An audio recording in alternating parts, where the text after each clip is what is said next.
Back in November, my friend gave me this blanket and I turned it into another blanket.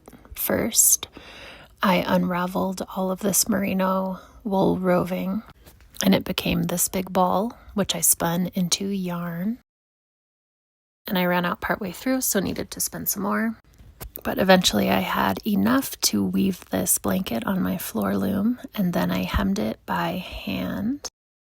Part of what took me so long is that the tension between the new yarn that I spun and the first yarn was different, and it was looser than I wanted. So I spent a lot of time pulling all of the warp threads tighter so that that section wasn't so loose, because I didn't want it to snag once I gave it to my friend. So this is me taking a few inches of length out of the warp and making the whole weave tighter.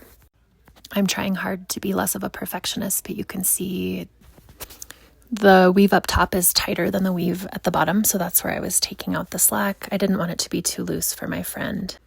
And I embroidered these diamonds to represent my friend, her husband, and their 2 kids. I did it when it was off of the loom because it was easier to see the pattern at an angle compared to straight above it while I was weaving.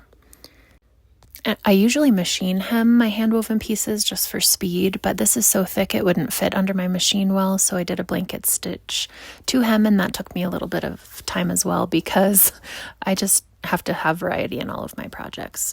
One thing I wasn't happy about either is that at the fold, because this was double width, it is a little denser, and I didn't realize that until I took it off the loom. So that's how I turned a knitted roving blanket into a woven one.